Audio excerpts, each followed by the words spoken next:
Petani atau pedagang kecil tiba-tiba harus bayar pajak 3 kali lipat. Belum lagi sosialisasi kebijakan ini terasa minim banget. Banyak warga bilang mereka nggak dikasih tahu secara jelas. Cuma dapat kabar setengah-setengah. Dan Pak Sudewo berdalih,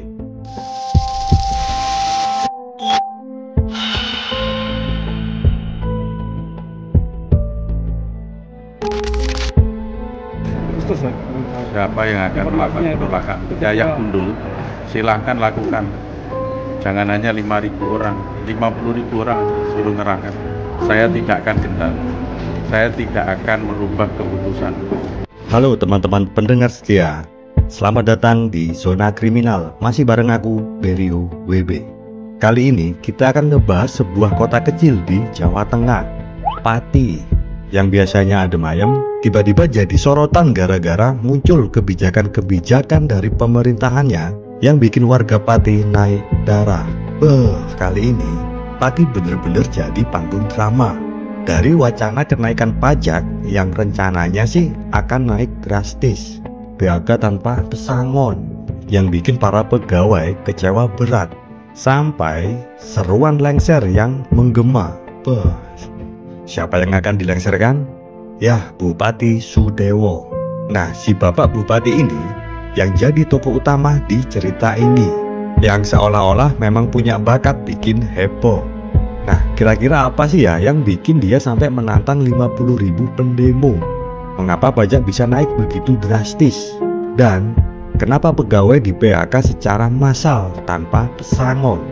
Lalu, bagaimana akhirnya kebijakan pajak itu dicabut? Tapi sorakan lengser makin kenceng. Ayo kita ulas kisah ini secara pelan-pelan dan pastikan kamu tonton sampai akhir. Gak boleh sampean membuat kebijakan anak cewek. Ngerti lah? Ada kebijakan pasti melanggar kerja. Kau sama kasakan. Nanti gak tertib. Serah kamu. Kalau kau melanggar kerja, lanjutkan. Bang Cilik berjaga.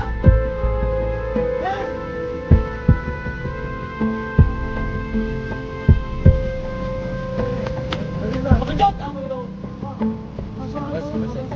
Ayo, ayo.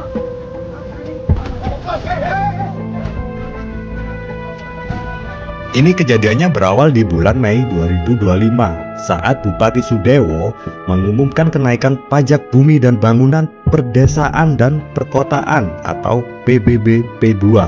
Bayangkan ya, pajak rumah atau sawah yang biasa-biasa aja tiba-tiba melonjak sampai bikin warga pusing. Protes pun bermunculan dan rencana demo secara besar-besaran mulai tercium. Nah, di tengah situasi yang udah panas, Sudewo malah bikin pernyataan yang kontroversi banget. Bilangnya gini, jangankan cuma 5.000 orang, 50.000 pendemo saja suruh datang. Saya nggak gentar. Kalimat ini nih yang langsung viral di media sosial, bikin warga makin geram. Kira-kira kenapa Sudewo sampai ngomong begitu? Mungkin dia ingin nunjukin kalau dia nggak takut tekanan. Atau bisa juga ini tuh cuma keceplosan di tengah-tengah emosinya. Tapi ada juga yang bilang ini strategi untuk mengalihkan perhatian dari kebijakan pajak yang bikin gaduh. Tapi ya apapun alasannya, tantangan ini malah memicu reaksi yang lebih keras. Aliansi Masyarakat Pati Bersatu langsung gerak cepat, bikin posko-posko donasi buat pendemo. Ngumpulin air mineral, snack, pokoknya segala konsumsi buat pendemo lah. Nah, yang bikin drama ini tambah seru, ada suatu kejadian ketika Satpol PP menyita donasi itu pada tanggal 5 Agustus 2025. Meskipun pada akhirnya dikembalikan lagi setelah warga melakukan protes keras. Nah, lalu apa sih urgensi kenaikan PBB P2 ini? Menurut Sudewo, kebijakan ini tuh berdasarkan peraturan Bupati nomor 22 tahun 2025 yang menyesuaikan nilai jual objek pajak atau NJOP. NJOP ini kalau dijelasin dengan bahasa sederhana adalah harga dasar properti yang dipakai buat ngitung pajak. Kalau NJOP naik, pajak otomatis ikut naik. Dan pemerintah Pati bilang, kenaikan ini penting buat nambah pendapatan daerah yang bakal dipakai untuk bikin jalan-jalan mulus, sekolah bagus, atau rumah sakit yang lebih oke. Logikanya gini ya, logikanya tuh gini.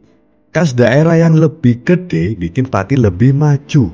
Tapi kenaikan 250% ini bikin warga merasa kena prank.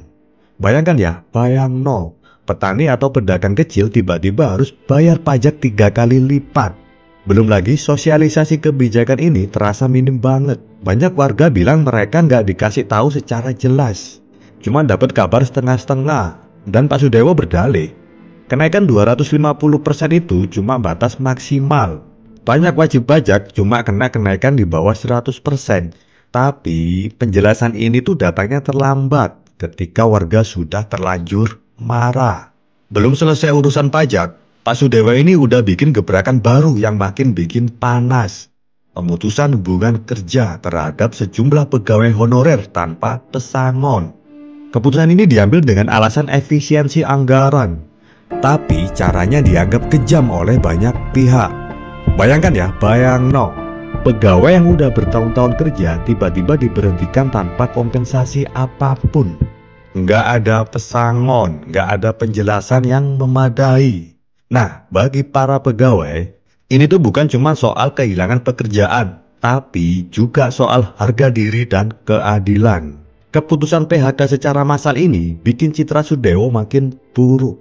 Banyak yang menilai gaya kepemimpinannya itu arogan, seolah-olah nggak peduli dengan nasib rakyat kecil, baik itu warga biasa yang kena pajak tinggi, maupun pegawai yang tiba-tiba jadi pengangguran.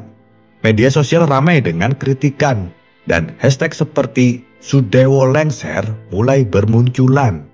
Aliansi Masyarakat Pati Bersatu yang tadinya cuma fokus ke demo pajak, kini menambahkan isu PHK ini ke daftar tuntutan mereka. Sorakan agar Sudewo mundur pun semakin kenceng, terutama karena warga merasa kebijakan-kebijakannya udah nggak manusiawi. Kembali lagi ke soal pajak, tekanan warga akhirnya bikin Sudewo angkat bendera putih. Pada tanggal 7 Agustus 2025, di pendopo Kabupaten Pati, dia meminta maaf dengan nada yang lebih merendah. Dia bilang nggak bermaksud menentang rakyat dan kenaikan pajak cuma untuk kebaikan bersama. Tapi ya, maaf saja nggak cukup, bos. Sehari kemudian pada tanggal 8 Agustus 2025, Sudewo resmi mencabut kenaikan PBB P2, mengembalikan tarif sesuai awal seperti pada tahun 2024, dan menjanjikan pengembalian selisih buat warga yang sudah bayar dengan tarif baru.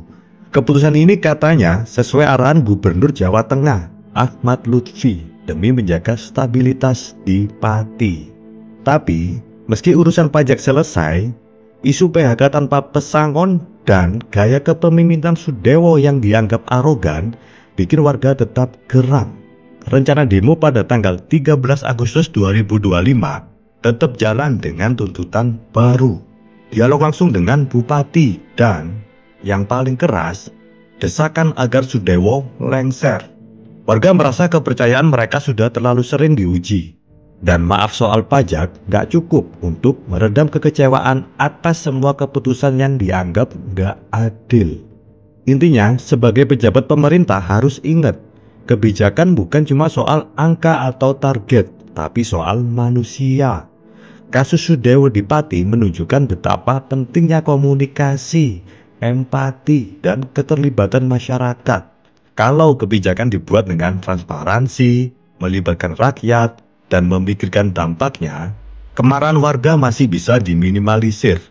Tapi kalau pejabat asal lempar aturan tanpa sosialisasi atau empati, jangan kaget kalau hashtag lengser jadi trending. Jadi buat para pejabat nih, dengerin rakyat, libatkan mereka, dan pikirkan dampaknya. Karena memimpin itu bukan cuma soal kuasa, tapi juga soal hati. Dan buat kita sebagai masyarakat, kritis itu penting, tapi jangan sampai terbawa emosi atau terprovokasi informasi yang gak jelas. Buka pikiran, cari tahu faktanya, dan sampaikan aspirasi dengan cara yang membangun. Karena pada akhirnya, baik pemerintah maupun rakyat punya tujuan yang sama, bikin Pati dan Indonesia lebih baik lagi. Jadi ayo belajar dari kisah ini, jadi warga yang cerdas, bukan cuma ikut-ikutan teriak, "Aku Berio WB".